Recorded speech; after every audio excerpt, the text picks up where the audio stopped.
दशरथ अजर बिहारी। मैं मार्ग में राम, सीता और लक्ष्मण की दृष्टि एक विशालकाय गृध्र पर पड़ी। लक्ष्मण ने उसे कोई राक्षस समझा और उसका परिचय पाने के उद्देश्य से उससे पूछा, तुम कौन हो? इस प्रश्न के उत्तर में उसने मधुर वाणी में कहा, तात, मैं आपके पिता का मित्र हूँ। मैं गृध्र जाति के यशस्वी व्यक्ति अरुण का पुत्र हूँ और मेरा नाम जटायु है। कृपा करके आप मुझे अपने साथ रहने की अनुमति दे ताकि आपके साथ रहकर मैं सेवक की भांति आपकी सेवा कर सकूं। इस प्रकार से अनुमति प्राप्त कर वह राम और लक्ष्मण के साथ चलने लगा। पंचवटी पहुंचने पर राम ने लक्ष्मण से कहा, सौम्य, महर्षि अगस्त्य ने हमें जिस स्थान का परिचय दिया था वहां हम पहुंच चुके हैं।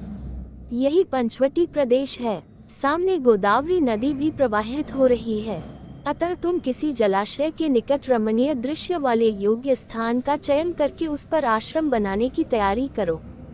लक्ष्मण ने आश्रम बनाने के लिए गोदावरी के तट पर एक स्थान का चयन किया जहां पर पुष्पों से लदे वृक्ष अत्यंत मनोहर प्रतीत हो रहे हैं। वह स्थान चारों तरफ से पुष्पों, गुल्मों तथा लतावल्लरियों से युक्त साल, ताल, तमाल, खजूर, कटहल, जलकदम, तिनिश, पुन्नाग, आम, अशोक, तिलक, केवड़ा, चंपा, स्यंदन, चंदन, कदम, परनास, लकुचधव, अश्वकर्ण, खैर शमी, पलाश आदि वृक्षों से घिरा हुआ था। निकट ही गोदावरी नदी प्रवाहित हो रही थी जिसमें हंस और कारंडव आदि पक्षी विचर रहे थे। चकवे उसकी शोभा बढ़ाते थे और पानी पीने के लिए आए हुए मृगों के झुंड उसके तट पर छाए रहते थे। लक्ष्मण ने वहां पर लकड़ियों तथा घास फूसों की सहायता से शीघ्रतापूर्वक एक कुटिया का निर्माण कर लिया।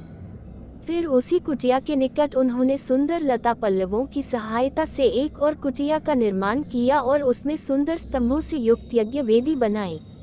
उसके बाद उन्होंने दोनों कुटियाओं को घेरते हुए चारों ओर कांटों की बाड़ लगा दी। इस प्रकार आश्रम का निर्माण कर लेने के पश्चात लक्ष्मण ने राम और सीता को बुलाकर आश्रम का निरीक्षण कराया। वे इस सुंदर आश्रम को देखकर अत्यंत प्रसन्न हुए। लक्ष्मण की सराहना करते हुए राम बोले, लक्ष्मण, तुमने तो इस दुर्गम वन में भी राजप्रासाद जैसा सुविधाजनक निवास स्थान बना दिया। तुम्हारे कारण तो मुझे वन में भी घर से अधिक सुख सुविधा प्राप्त हो रही है। फिर उन दोनों के साथ बैठकर राम ने यज्ञ कुटीर में हवन किया। वे वहां सुखपूर्वक रहने लगे और लक्ष्मण दत्चित होकर उन दोनों की सेवा करने लगे। इस प्रकार वहां पर शरद ऋतु के 2 मास सुखपूर्वक व्यतीत हो गए। अब हेमंत ऋतु का आगमन हो चुका था। एक दिन प्रातः बेला में राम सीता के साथ गोदावरी में स्नान करने के लिए जा रहे थे। लक्ष्मण उनके पीछे पीछे घड़ा उठाए चल रहे थे। सरिता के तट पर पहुंचने पर लक्ष्मण को ध्यान आया कि हेमंत ऋतु रामचंद्र जी की सबसे प्रिय ऋतु रही है। वे तट पर घड़े को रखकर बोले, भैया, ये वही हेमंत काल है जो आपको सर्वाधिक प्रिय रही है। आप इस ऋतु को वर्ष का आभूषण कहा करते थे। अब शीत अपने चरमावस्था में पहुंच चुकी है। सूर्य की किरणों का स्पर्श प्रिय लगने लगा है। पृथ्वी अन्नपूर्णा बन गई है। गोरस की नदियां बहने लगी हैं। राजा महाराजा अपनी अपनी चतुरंगिनी सेनाएं लेकर शत्रुओं को पराजित करने के लिए निकल पड़े हैं। सूर्य के दक्षिणायन हो जाने के कारण उत्तर दिशा की शोभा समाप्त हो गई है। अग्नि की उष्मा प्रिय लगने लगा है। रात्रियां हिम जैसी शीतल हो गई हैं। जौ और गेहूं से भरे खेतों में उसके बिंदु मोतियों की भांति चमक रहे हैं। उसके जल से भीगी हुई रेत पैरों को घायल कर रही है।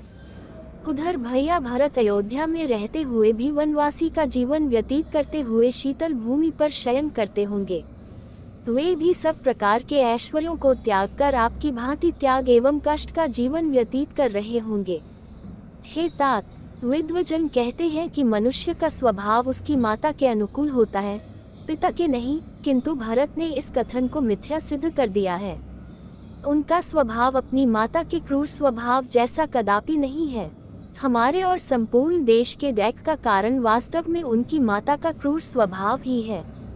लक्ष्मण के कैकेयी के लिए निंदा भरे अंतिम वाक्यों को सुनकर राम बोले, लक्ष्मण, इस प्रकार तुम्हें माता कैकेयी की निंदा नहीं करना चाहिए। वनवास में हमने तापस धर्म ग्रहण किया है और तपस्वी के लिए किसी की निंदा करना या सुनना दोनों ही पाप है। कैकेयी जैसी भरत की माता है, वैसी ही हमारी भी माता है। हमें भरत के द्वारा चित्रकूट में आकर कहे हुए विनम्र, मधुर एवं स्नेहयुक्त वचनों को ही स्मरण रखना चाहिए। मैं तो हम चारों भाइयों की पुनः प्रेम रवक मिलन वाले दिन की व्यग्रता से प्रतीक्षा कर रहा हूँ। इस प्रकार भरत के वियोग में व्याकुल राम सीता और लक्ष्मण के साथ गोदावरी के शीतल जल में स्नान करके अपने आश्रम वापस आए।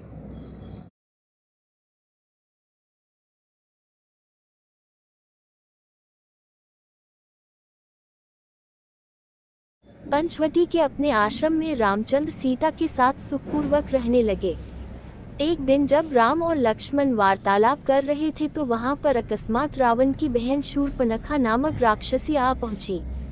वह राम के तेजस्वी मुखमंडल, कमल नयन तथा नीलांबुज सदृश शरीर की कांति को चकित होकर देख रही थी। राम का मुख सुंदर था किंतु शूर्पणखा का मुख अत्यंत कुरूप था। राम का कटिप्रदेश एवं उदर क्षीण था किंतु शूर्पणखा बेडौल लंबे पेट वाली थी। राम के नेत्र विशाल एवं मनोहर थे किंतु शूर्पणखा की आंखें कुरूप तथा डरावनी थी। राम की वाणी मधुर थी किंतु शूर्पणखा भैरवनाद करने वाली थी। राम का रूप मनोहर था किंतु शूर्पणखा का रूप विभत्स एवं विकराल था। उन्हें देखकर उसके हृदय में वासना का भाव जागृत हो उठा।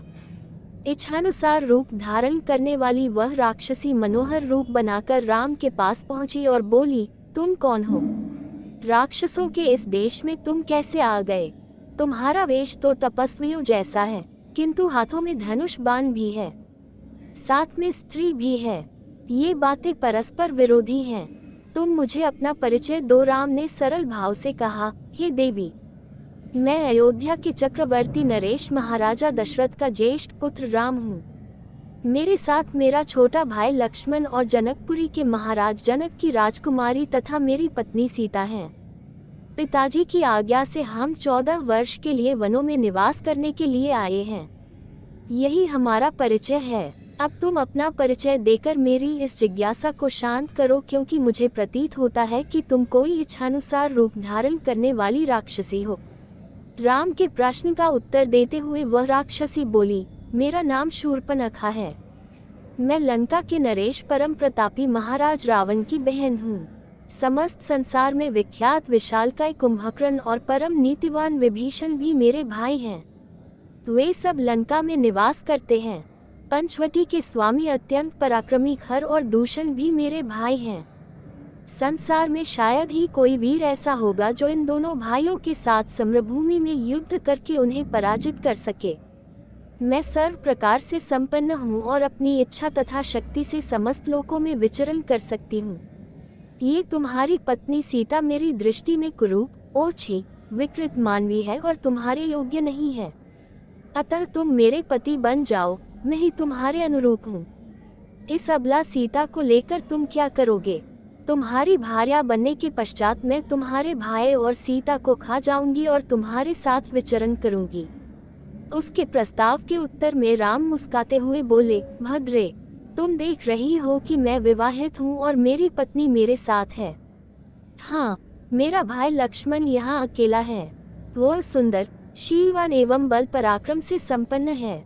यदि तुम चाहो तो उसे सहमत करके उससे विवाह कर सकती हो। राम का उत्तर सुन शूर्पणखा ने लक्ष्मण के पास जाकर कहा, हे राजकुमार, तुम सुंदर हो और मैं युवा हूँ। तुम्हारे इस सुंदर रूप के योग्य मैं ही हूँ, अतः मैं ही तुम्हारी परम सुंदरी भार्या हो सकती हूँ। मुझे अंगीकार कर लेने पर तुम मेरे साथ इस दंडकारण्य में सुखपूर्वक विचरण कर सकोगे। शूर्पणखा के इस विवाह प्रस्ताव को सुनकर वाक्पटु लक्ष्मण ने कहा, सुंदरी, मैं राम का एक तुच्छ सा दास हूँ। मुझसे विवाह करके तुम केवल दासी कहलाओगी। अच्छा यही है कि तुम राम से ही विवाह करके उनकी छोटी भार्या बन जाओ। तुम्हारा रूप सौंदर्य उन्हीं के योग्य है। लक्ष्मण के परिहास को न समझकर शूर्पणखा ने उसे अपनी प्रशंसा समझा। वह पुनः राम के पास जाकर क्रोध से बोली, हे राम, इस कुरूपा सीता के लिए तुम मेरा विवाह प्रस्ताव अस्वीकार करके मेरा अपमान कर रहे हो। इसलिए पहले मैं इसे ही मार कर समाप्त किए देती हूँ।